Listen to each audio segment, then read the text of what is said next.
Queridos alunos, o meu bom dia, boa tarde, boa noite aí para vocês, como de costume. Espero que vocês estejam se cuidando, se saírem para a rua aí, saiam de máscara, cuidem de vocês, dos seus familiares. E eu vou fazer esse videozinho aqui justamente em cima do que nós havíamos combinado. Eu postei os exercícios de revisão para a nossa N1 e vou postar o gabarito com esse vídeo explicativo das respostas das questões.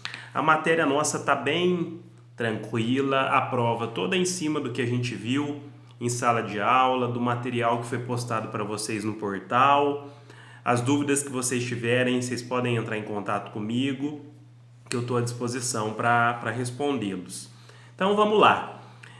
Espero que o vídeo auxilie nos estudos.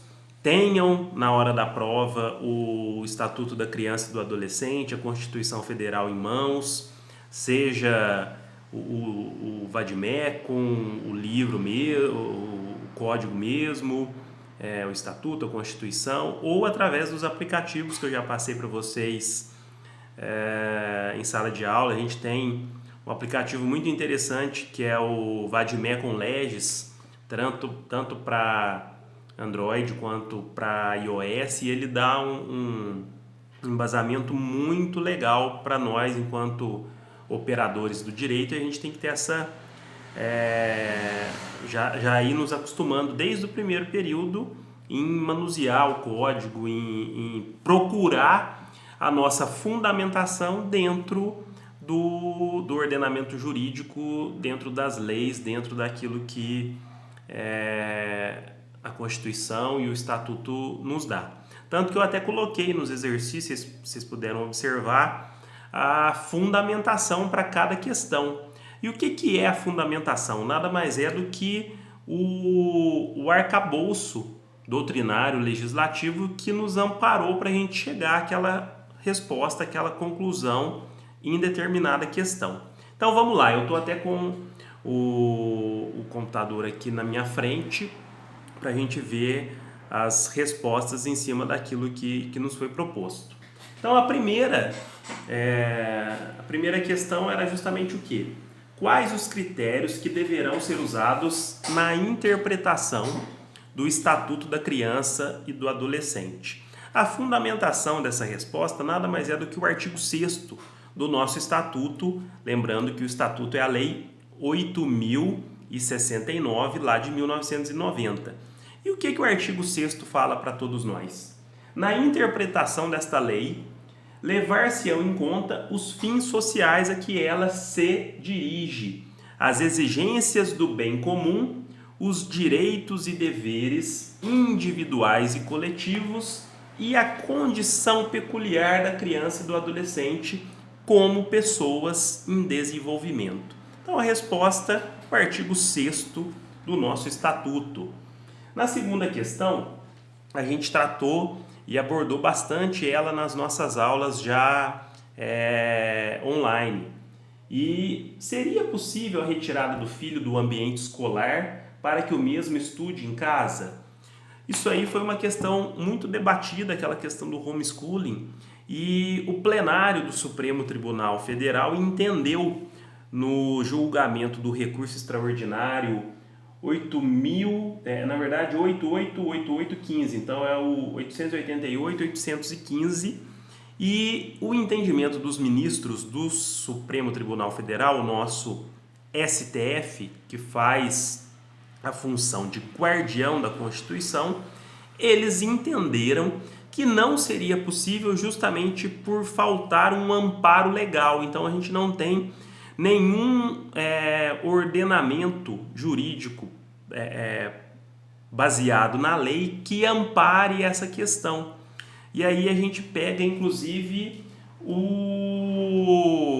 a gente aproveita esse fundamento e esse posicionamento do Supremo já para nos amparar na questão 3, que é o quê? O que é o pátrio poder? Na verdade, hoje foi ampliado esse conceito de pátrio poder e boa parte da doutrina prefere chamá-lo de poder familiar, que nada mais é que uma responsabilidade comum dos genitores de prestar aos filhos, enquanto civilmente incapazes, o necessário ao seu sustento, proporcionando-lhe alimentação, vestuário, educação.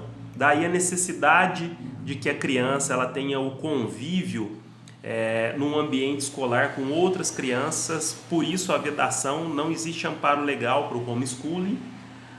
Moradia, lazer, assistência à saúde, tudo em conformidade com o artigo 227 da nossa Constituição, que a gente abordou durante várias aulas nossa, que foi o que deu o embasamento todo para a criação do Estatuto, justamente com outras questões que nós tínhamos com relação a amparar essa questão da proteção integral do menor, e o artigo 22 do Estatuto da Criança e do Adolescente, que é inclusive a outra questão, já na questão 4, que traz os deveres impostos aos pais. Quais que são esses deveres? Dever de sustento, guarda e educação dos filhos menores.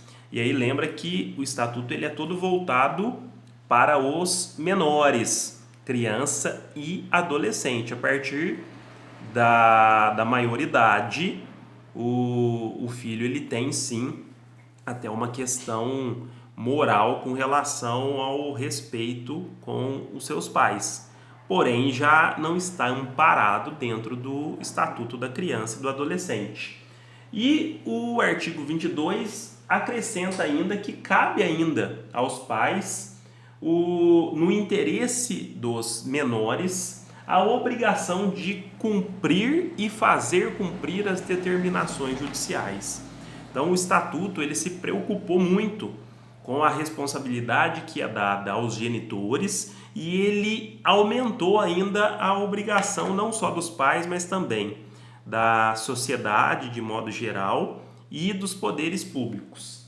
E aí, por último, nós temos quando ocorre a extinção do poder familiar.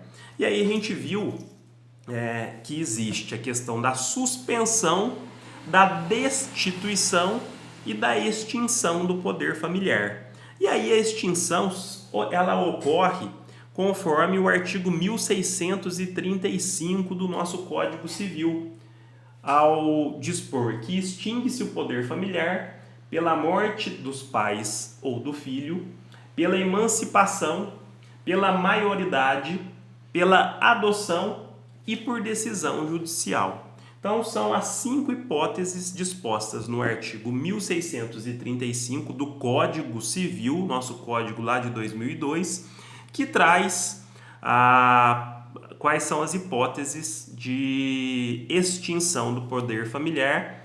Lembrando que nas aulas a gente abordou a diferença entre a suspensão, a destituição e a extinção do poder familiar. Pessoal, eu vou ficando por aqui, se cuidem, desejo a vocês aí uma boa prova, tá tudo dentro do que a gente viu, dentro do material que foi postado para vocês no portal. Espero que vocês se saiam bem e até o nosso próximo encontro. Um beijo e fiquem com Deus.